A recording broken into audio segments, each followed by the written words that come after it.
ನಾಡಿನ ದಿಗ್ಗಜ ಸಾಹಿತಿ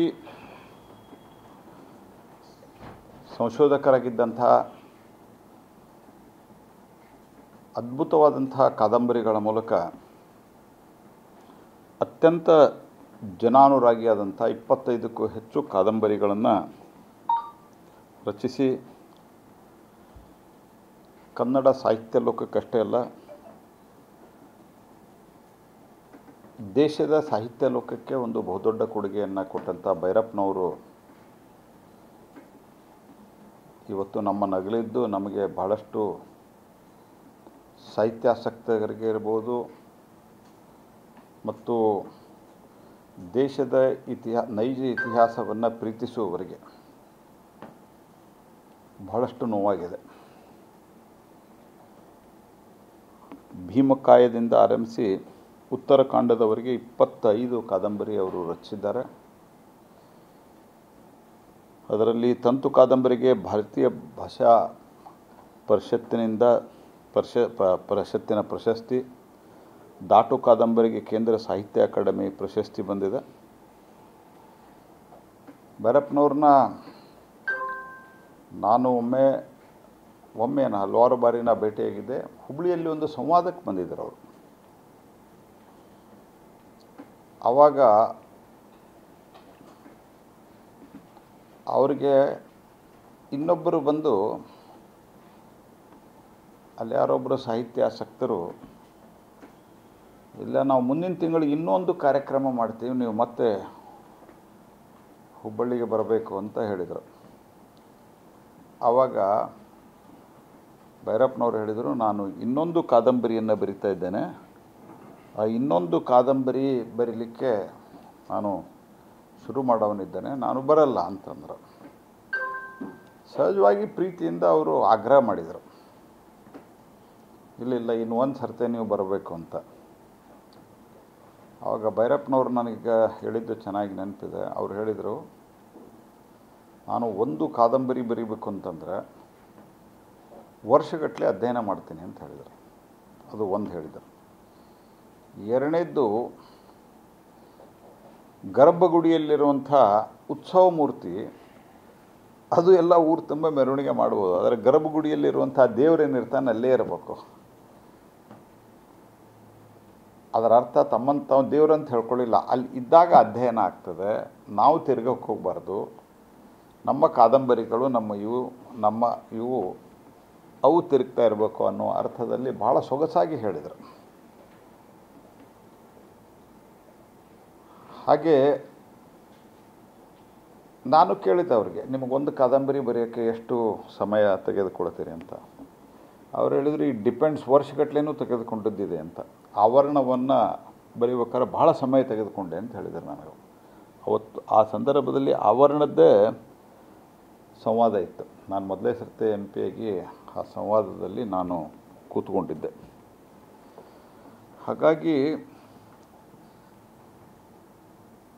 ಅದು ಪರ್ವದಲ್ಲಿ ಅವರು ಮಹಾಭಾರತಕ್ಕೆ ಕೊಟ್ಟಂಥ ಇನ್ನೊಂದು ಆ್ಯಂಗಲ್ ಇರ್ಬೋದು.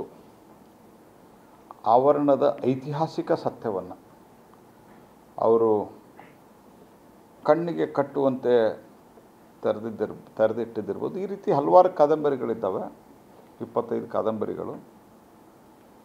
ಸೊ ಅಂತಹ ಒಬ್ಬ ಅದ್ಭುತವಾದಂಥ ಒಬ್ಬ ಸಾಹಿತ್ಯ ಲೋಕದ ದಿಗ್ಗಜ ಸಾಹಿತ್ಯಕಾರ ಇವತ್ತು ನಮ್ಮನ್ನಗಲಿದ್ದಾರೆ. ಅವ್ರ ಕಾದಂಬರಿಯೊಳಗೆ ಮಾನವ ಸಂಬಂಧಗಳು, ದಾರ್ಶನಿಕ ಚಿಂತನೆಗಳು, ಸಾಮಾಜಿಕ ವಿಷಯಗಳು ಮತ್ತು ಇತಿಹಾಸವನ್ನು ಆಳವಾಗಿ ಅಧ್ಯಯನ ಮಾಡಿ ಚಿತ್ರಿಸುವುದು ಬಹುಶಃ ಅವರಂಥ ಕಾದಂಬರಿಕಾರನ್ನು ಇತ್ತೀಚಿನ ಶತಮಾನದಲ್ಲಂತೂ ಬರೋದು ನಾನು ನೋಡಿಲ್ಲ. ಮತ್ತು ಅವ್ರದ್ದು 14 ಭಾಷೆಗಳಲ್ಲಿ ಭಾಷಾಂತರಗೊಂಡಿದ್ದಾವೆ. ಹಿಂದಿ, ಮರಾಠಿ, ಇಂಗ್ಲೀಷ್, ತೆಲುಗು, ಬೆಂಗಾಲಿ, ತಮಿಳ್, ಗುಜರಾತಿ, ಉರ್ದು, ಸಂಸ್ಕೃತ ಭಾಷೆಗಳಿಗೆ ಅನುವಾದಗೊಂಡಿದ್ದಾವೆ. ಮತ್ತು ಮಹಾಭಾರತವನ್ನು ಆಧಾರಿತ ವೈಚಾರಿಕ ಕಾದಂಬರಿ ಪರ್ವ ಏನಿದೆ, ಆ ಪರ್ವದ ಚೀನಿ ಮತ್ತು ರಷ್ಯನ್ ಭಾಷೆಗೆ ಮತ್ತು ಅದಕ್ಕೆ ಕೇಂದ್ರ ಸಾಹಿತ್ಯ ಅಕಾಡೆಮಿ ಅವರು ಅದನ್ನು ಚೀನಿ ಮತ್ತು ರಷ್ಯಾ ಭಾಷೆಗೆ ಭಾಷಾಂತರ ಮಾಡಿದ್ದಾರೆ. 40 ವರ್ಷದ ಹಿಂದೆ ಈ ಕಾದಂಬರಿ ರಚನೆಯಾಗಿದ್ದು 23 ಸರ್ತೆ ಮರುಮುದ್ರಣಗೊಂಡದು. ಅವರ ಬಹುತೇಕ ಕಾದಂಬರಿಗಳು 20, 22 ಸರ್ತೆ, 23 ಸರ್ತೆ, 25 ಸರ್ತೆ ಮರುಮುದ್ರಣಗೊಂಡಿದ್ದಾವೆ. ಮತ್ತು ಅಷ್ಟು ದೊಡ್ಡದಾದಂಥ ಸಾಹಿತ್ಯ ಕ್ಷೇತ್ರದಲ್ಲಿ ಸಾಧನೆ ಮಾಡಿದ ಸಹಿತ ಅತ್ಯಂತ ಸರಳವಾಗಿ ಅವರು ಎಲ್ಲರ ಜೊತೆಗೆ ಮಿಕ್ಸ್ ಆಗ್ತಾಯಿದ್ದರು. ಮತ್ತು ಸರಸ್ವತಿ ಸಮ್ಮಾನ್ ಪ್ರಶಸ್ತಿಯನ್ನು ಕನ್ನಡಕ್ಕೆ ತಂದುಕೊಟ್ಟಂಥ ಒಬ್ಬ ಮಹಾ ಮೇಧಾವಿ. 67ನೇ ಅಖಿಲ ಕನ್ನಡ ಸಾಹಿತ್ಯ ಸಮ್ಮೇಳನದ ಅಧ್ಯಕ್ಷರಾಗಿ ಸೇವೆ ಸಲ್ಲಿಸಿದರು. ಇದರ ಜೊತೆಗೆ ರಾಷ್ಟ್ರೀಯ ವಿಚಾರಗಳನ್ನು ಬಲಪಡಿಸುವುದರಲ್ಲಿ ಅವರು ಅಗಾಧವಾದಂಥ ಕೊಡುಗೆಯನ್ನು ಕೊಟ್ಟಿದ್ದರು. ಅವರು ಯಾರು ಏನೇ ಟೀಕೆ ಮಾಡಿದರೂ ಸಹಿತ ತನ್ನ ವಿಚಾರದಲ್ಲಿ, ತನ್ನ ನಂಬಿಕೆಯಲ್ಲಿ ಎಂದೂ ಕೂಡ ಕಾಂಪ್ರಮೈಸ್ ಮಾಡಲಿಲ್ಲ.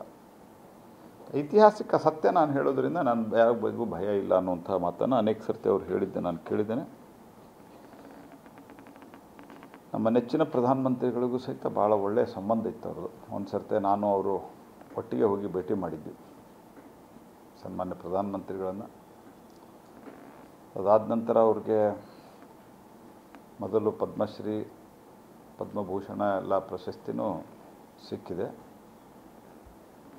ಅವರ